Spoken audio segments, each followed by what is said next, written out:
Benvenuti a un altro appuntamento con Trieste in diretta, l'appuntamento del venerdì, come sapete, è dedicato tout court alla cultura, allo spettacolo. Nella seconda parte torna Trieste d'Arte, visiteremo la mostra sulla spiritualità che è in programma ancora fino a domenica, tra l'altro allo Spazio Xenia. In questa prima parte siamo in compagnia, era un po' di tempo che non ci vedevamo, almeno a Trieste in diretta, siamo in compagnia di Davide Casali di Musica Libera, con il quale parleremo di un mare di archeologia e anche degli avvenimenti che a partire da quando incominceranno a portare ad un mare di archeologia? Già incominciamo con le puntate divulgative che iniziano poi parliamo, lunedì sera, ma poi ci sarà questo evento il 28 maggio che è un convegno sul Gesù storico, chi era l'uomo Gesù, fatto da studiosi da tutta Italia e anche all'estero, che sono degli scrittori che hanno anche scritto, sono degli storici che hanno scritto e anche degli archeologi che hanno scritto appunto su diciamo la parte storica, quello che noi sappiamo di storico, più che in qualche modo di teologico, che appunto. Allora, prima di entrare nel vivo, però volevo chiedere, giova appunto sottolineare, che cos'è Musica Libera? Musica Libera è un'associazione nata ormai nel 2000, difatti il prossimo anno, il 20 febbraio, festeggeremo i 25 anni. È un'associazione nata fondamentalmente da amici, che era stata creata all'inizio per fare musica klezmer, musica ebraica, quella con cui io sono nato in qualche modo. Ecco. E poi via via nel tempo abbiamo incominciato a organizzare un po' di tutto, da teatro a musica contemporanea, al Festival Rock per tantissimi anni, il Trieste Summer Rock Festival, e tutte le cose che volta che ci eravamo visti era per il mercato del disco, fiera del disco in vinile, usato, che siamo ormai oltre i 20 anni che facciamo anche questa manifestazione, e vari festival in regione. Ti chiedo solo su questo per una mia curiosità, poi passiamo ad altro. Secondo te perché il vinile è tornato prepotentemente alla ribalta? Secondo me non è mai sparito, perché allora, da un punto di vista fisico proprio si sente molto meglio. Questa cosa dei CD che ci hanno venduto, il suono, eccetera, eccetera, non suonerà mai bene come suona un vinile, perché appunto ha il contatto fisico, poi è questione anche di gusti ovviamente. Sì, poi è un oggetto, il vinile è un oggetto, tanti vinili tu li apri, hanno dentro delle cose, anche il CD ha il libretto, le cose, però il vinile, sai che ci sono espositori che vendono vinili anche a 5-6 mila euro, ma questi dischi non li ascoltano, cioè sono dischi incelofanati, diventa proprio un oggetto di culto. Ok, allora, e lo fate anche quest'anno, insomma? Sì, l'ultimo weekend di novembre, solito, no? sì, l'ultimo weekend di novembre, anche quest'anno faremo il teatro. Io cerco sempre un inedito di Sinatra, ma ho paura che non lo trovo. No, non è così facile. No, perché è una versione, lo posso anche dire, è una versione che io ho inteso su YouTube, quindi deve essere incisa, perché non è un concerto, è proprio un'incisione. Ma se è un bootleg forse, chi lo sa? No, è perfetto, è un'incisione di Evergreen di Barbara Streisand, una roba meravigliosa che però non si trova e io so una mia cattiveria che la Streisand dice è meglio non farla sentire perché è meglio della mia. Mi ricorda il film di Jerry Lewis girato ad Auschwitz, che ha ritirato. Però lui dice perché è brutto. Sì. Qua sarebbe il contrario, no? Dice perché... Chissà poi se quel film pare che c'è una scadenza, no? Dovrebbe essere scaduto da pochissimo. Comunque si potrebbe vedere in teoria. Sì. Allora, andiamo a un mare di archeologia. Un mare di archeologia da quanto tempo esiste? Allora siamo ormai al 5° anno. È più recente. Sì, più recente. È un festival archeostorico di divulgazione che ha tutta una serie di eventi, il clou come sarà quest'anno a ottobre, con conferenze ma soprattutto laboratori per bambini. Noi abbiamo questo grande gazebo che quest'anno sarà in Piazza della Borsa E ci sono laboratori su come si scriveva nell'antichità, laboratori sulla stampa, laboratori sulla chimica dei colori, e tutti i bambini, i ragazzi fino alle medie accorrono a questi laboratori. L'altro anno abbiamo avuto 1600 1600 ragazzi hanno partecipato a vari laboratori. Anche qui, secondo te, perché c'è tanto interesse per l'archeologia? Perché ultimamente si è incominciato in qualche modo a farla fruire nel modo migliore. Si è incominciato a trovare un modo in cui la gente sia in qualche modo emozionata nel vedere cioè non qualche cosa di distante e di, come dire, anche oddio se lo tocco se spacca. Banalmente il teatro romano ha aperto da poco, adesso stanno facendo i lavori, la sovrintendenza presto li finirà, ma banalmente ha riaperto al fatto di poter entrare dentro, poterlo toccare in qualche modo, non toccare ma di poter usufruirne. Proprio. E qui invece stiamo vedendo alle nostre spalle, questo è il giardino del Museo Winkelmann. Sì, questa è la prima puntata di questa serie che faremo, che si chiama Xenia, i doni del tempo, del passato, e che in qualche modo appunto è un nostro desiderio di divulgare, di far conoscere delle cose del museo che per l'amor di Dio sono già state mostrate, ma che magari sono più curiose, più misteriose. Per esempio mostreremo il propileo. Quello... E quindi c'è tutto un lavoro dietro di ricerca. Ringrazio anzi la dottoressa Vidulli che come al solito ci ha dato una mano su tutte le cose. Dovrebbero clonarla. Esatto, ma la cosa interessante è che questo è un lavoro corale. Siamo in tanti, cioè voi vedrete me che sono io che conduco, ma in realtà io potrei nominare Massimo Sgambati, e l'Alessandra Belleli, e Fabio Tamburin, Maurizio Bressan che fa le riprese, per dirne alcuni, ma veramente tantissime persone che ci hanno dato una mano per realizzare un documentario che dura circa 15 minuti, come vedi anche una durata fruibile, che non sia troppo lungo, ma che sia in qualche modo possibile anche poi magari anche mettere su YouTube, insomma usufruirne anche in modo diverso. Allora, la trasmissione andrà in onda su Tele4 il lunedì alle 20:05 e poi verrà replicato il mercoledì alle 12:35. Come saranno strutturate le puntate? Allora, le puntate sono strutturate, io sono un po' il conduttore, porto in vari posti che stiamo ancora vedendo, perché sarà per il momento un ciclo di 10 puntate, ma posso già dirlo che le prime 4 che stiamo ormai finendo di girare saranno sul Museo Winkelmann, sul Museo Ebraico di Trieste, che è ancora poco conosciuto e noi vogliamo che la gente vada a vederlo perché è veramente interessante, sul Festival Victor Ullmann, che è uno dei festival, perché questo è sui luoghi e gli eventi del Friuli Venezia Giulia, e poi sul Teatro Romano, sulle nuove scoperte, le ultimissime scoperte del Teatro Romano che sono appunto avvenute circa un mesetto fa. Queste sono le monete nuove?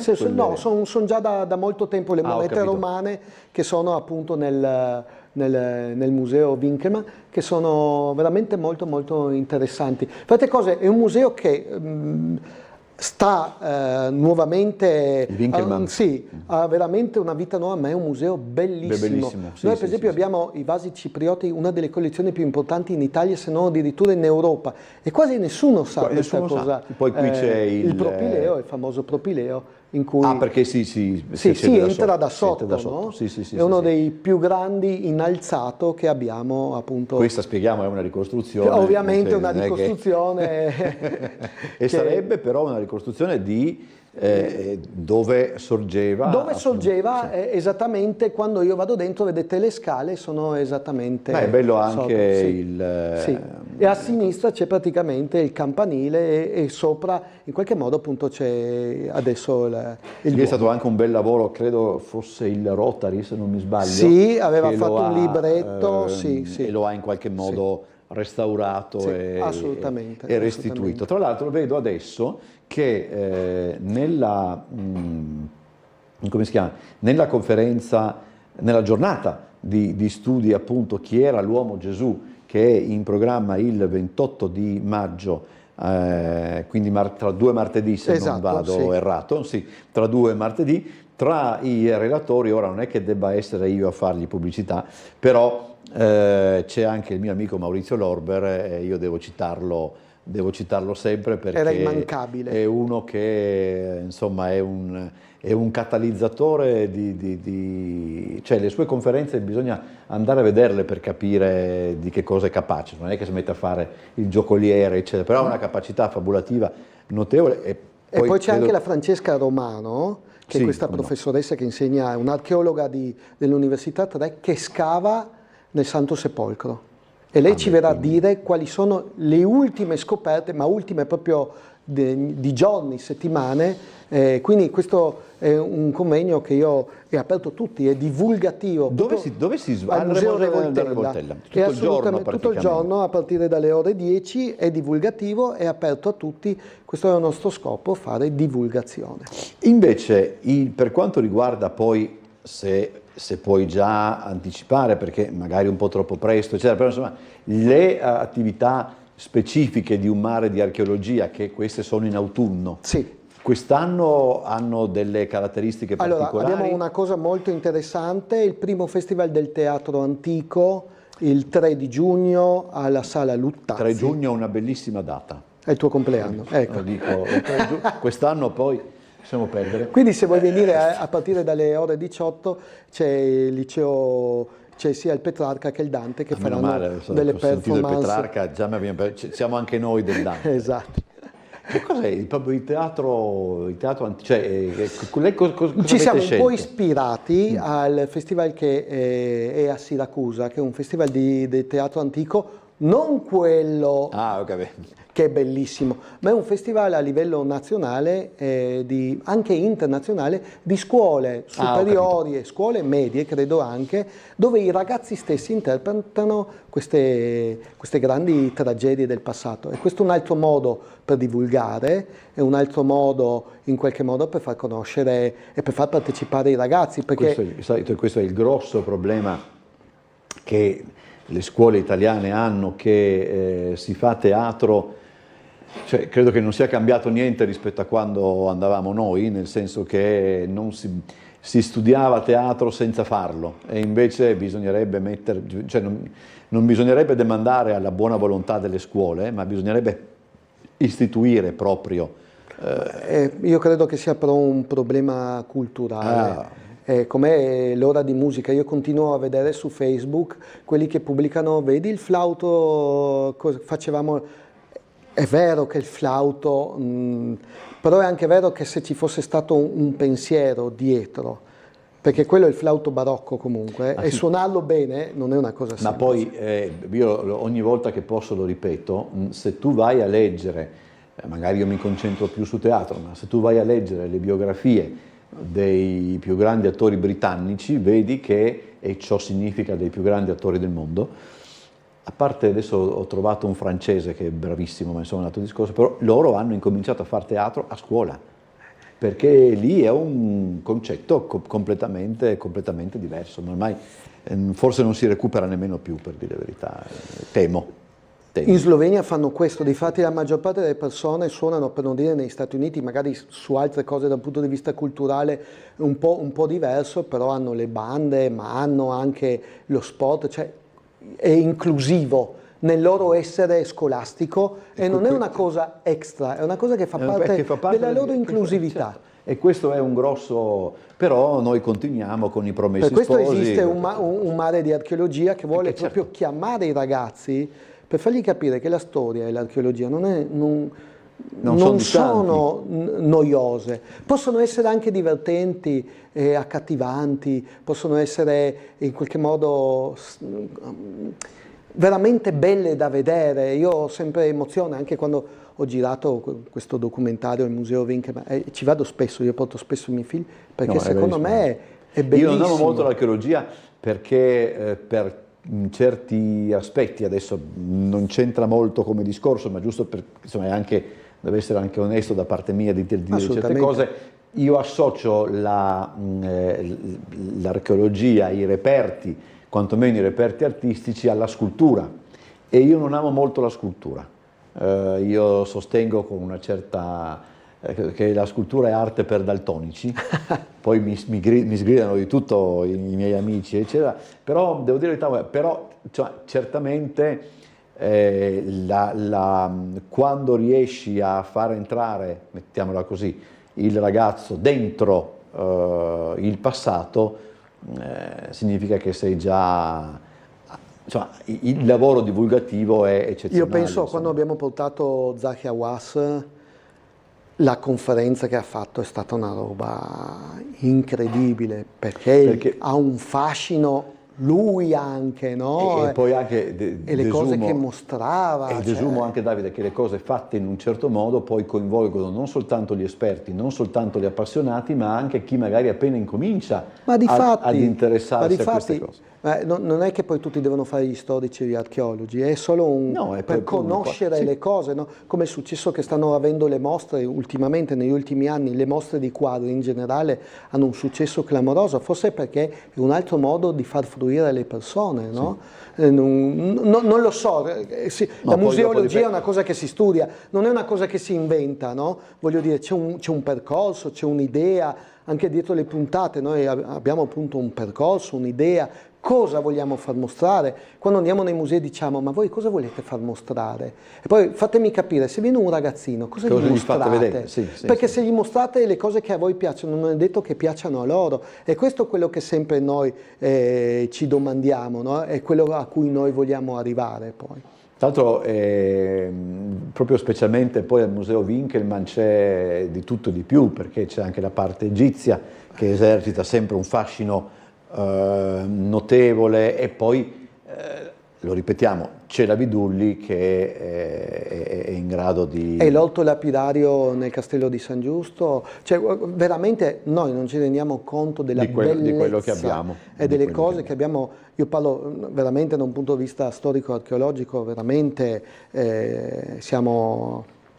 c'è sempre il Festival Ullmann. Il Festival Ullmann c'è sempre. E faremo una puntata appunto anche sul Festival Ullmann, ma il primo appuntamento è il 16 giugno in sinagoga, e quest'anno facciamo una cosa particolare, facciamo 2 compositori sloveni che sono stati in campi di concentramento ma che non sono ebrei.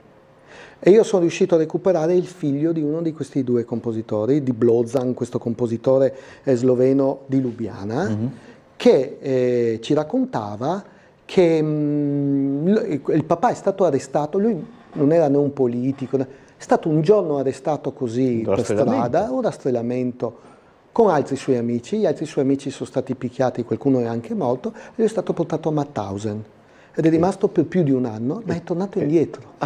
Questo è già... E ha vissuto questo trauma per tutta la vita, questo figlio ci racconta. E diceva, ma come mai ci sono dei festival che si occupano, io ho detto, anche giusto per far ascoltare queste musiche, no? Di persone, proprio oggi raccontavo, una persona mi fa, ma questa musica è bella, però è vivace. Ma sì, non vuol dire che perché che uno che è stato, cioè per fortuna la mente umana riesce anche in qualche modo forse sublima, no? Delle cose. Questo è il concerto del 63, quindi lui era tornato, perché è da parecchio tempo. Quasi 20 anni. Sì, è un concerto bellissimo, fra altre cose. E quindi... E lì trovate, anche lì, è un lavoro, adesso non so se il termine è corretto, non credo si possa parlare di archeologia musicale, però comunque è un lavoro di scavo che dovete fare, perché guarda, non è... Molte delle cose, soprattutto non quelle stampate ovviamente, le ho trovate nei cassetti dei parenti.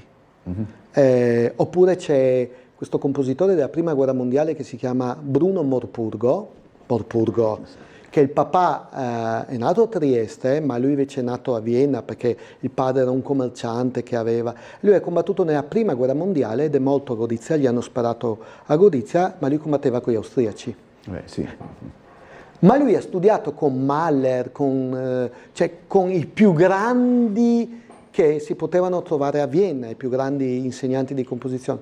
Perché non ne sappiamo niente? Perché probabilmente lui lo faceva un più forse per piacere, per diletto, o forse non sappiamo quel motivo, ma come è successo che un giorno, quando in Morpurgo si sono trovati qua a Trieste, sai che c'è stata una grande riunione, 2 anni fa erano circa 200 da tutto il mondo, si sono trovati, è arrivato uno che si chiama Helmut Morpurgo, che vive a Vienna, è venuto al Museo Ebraico e ha chiesto alla dottoressa Di Fant, che anzi ringrazio molto, insieme a tutti i loro collaboratori, Ravari Haddad, insomma tutti quelli che ha chiesto: ma io ho delle partiture manoscritte di mio, lui è il nipote, quindi di mio nonno, a chi potrebbe interessare? E la Di Fant ha detto: no, abbiamo Davide Casali che abbiamo vinto un bando regionale e abbiamo realizzato un CD di musiche che se no nessuno avrebbe, erano manoscritte.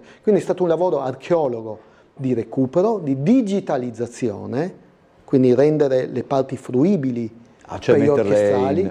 Sì, perché se sono manoscritte e hai solo la partitura, come fai a leggere?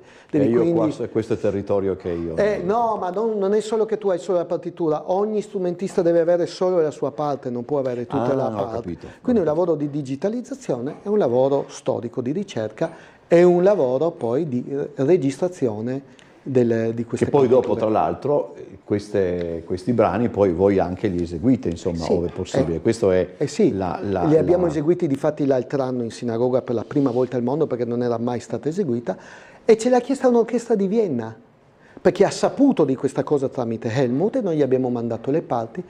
E questo è un po' come la divulgazione, no? Far conoscere. Mia curiosità, Morpurgo rimane Morpurgo in tedesco o cambia? No, io credo che rimanga Morpurgo, come una mia... Tra l'altro mi avevano detto anni fa, io non ci avrei nemmeno minimamente pensato,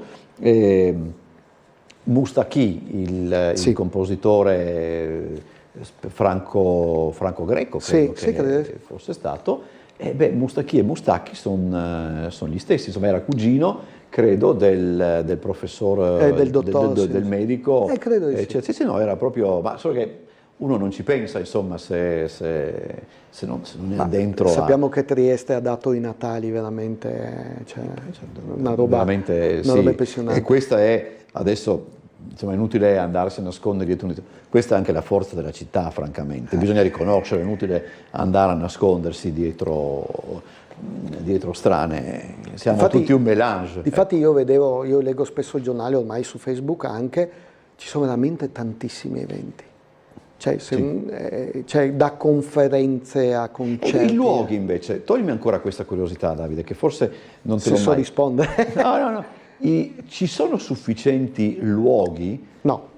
Allora, questo è un eterno problema. È una questione, perdonami, di numero, di quantità di luoghi, o anche di, se il termine non è bellissimo, qualità dei luoghi dove si suona? No, allora, la qualità è altissima. Abbiamo il Teatro Rossetti, Sloveno, Miela, su questo non ci sono dubbi. Noi avremmo bisogno di un luogo da 500-700 posti. Che è l'auditorium, perfetto. Perché? Perché quando tu fai certe tipologie di concerti, 300 sono troppo pochi, come il Miela 350, 1500 come Rossetti sono troppi. Perché tu dici, ma cosa cambia? Cambia perché i costi del teatro, per uno che lo noleggia, ci sono dei perché, non è una cosa così. Questo ci manca. Uno spazio di questo genere, e ci manca anche un'arena all'aperto, che sia anche quello da 1000-1500 posti, che sia fruibile, che non sia ovviamente lo stadio che ha un'esigenza di pubblico molto più grande. Non puoi fare concerti da 1000 spettatori, no? No. Che non sia la Piazza Unità, perché sappiamo quali sono i problemi, chi è d'accordo, chi non è d'accordo. Lasciamo stare. Appunto per questo avremo bisogno di un'arena dove poter fare dei concerti di un determinato lì sarebbe già, insomma, probabilmente Porto Vecchio potrebbe anche essere, se si riesce a combinare. Peccato. Poi questo è un altro grande discorso, vi accenniamo solamente perché sennò ci porterebbe via troppo tempo. c'è anche il gasometro che potrebbe essere messo a posto. Quello messo a posto, ma non credo che sia più di 200-300 posti quello lì. Ah, ben sì, là si lavora, sì, non credo, è enorme, non lo so, io non sono mai enorme. Stato dentro, ma a vederlo così... Però ricordati che devi mettere il palco, le cose dietro, sì. Non è così... Non è così ampio come può sembrare. Quando si organizza bisogna sempre guardare dietro, questo siete voi che dietro, davanti, da tutte le parti. Poi ci salutiamo, Davide. Qual è il luogo più inconsueto, magari, dove ti è capitato di far musica, non necessariamente a Trieste, ma ho fatto uno spettacolo sul cimitero ebraico e sul cimitero ebraico a Topolò. Il famoso, quando esisteva Topolò, non so se esiste o esisterà più, so che in 2 anni si sono un po' fermati, avevo fatto uno spettacolo sulla riscoperta di questo cimitero, della comunità ebraica di Topolò, ma anche un po' sul significato della morte, prendendo un po' di cosa significa, ispirandomi insomma a varie cose. Sì, più inconsueto di questo, oggettivamente uno non è. Ma poi scusa, e poi il più inconsueto di tutto dentro l'acqua marina, non ti ricordi? Lo spettacolo che eravamo dentro l'acqua, spettatori e musicisti dentro l'acqua e anche il coro dentro l'acqua. Non ricordavo. Sì. Medea, come si chiamava? Medea fuori dal mito, credo. Era una cosa di tantissimo tempo fa. Allora, Davide ricordiamo, lunedì a partire dalle 20.05 incominciano questi appuntamenti Xenia, i doni del passato, la replica è al mercoledì alle 12.35. Martedì 28 di maggio, per tutta la giornata, si parte alle 9 e si finisce alle 17.30, all'auditorium del Museo Re Voltella, Chi era l'uomo Gesù, giornata di studi storico-archeologici che in qualche modo aprono a un mare di archeologia. E vi aspettiamo, quest'anno avremo delle bellissime sorprese, archeologi, di nuovo la collaboratrice di Zahia Was verrà, forse torna alla Bethany Hughes, stiamo lavorando delle cose poi veramente... dopo, quando nell'imminenza vieni, assolutamente. Grazie a Davide Casali di Musica Libera. Noi adesso ci fermiamo, diamo spazio a Trieste d'Arte e Trieste, questo cos'è? Trieste in diretta. Io di venerdì arrivo che sono un po' così. Trieste in diretta torna martedì pomeriggio alle 18. Grazie a tutti e arrivederci.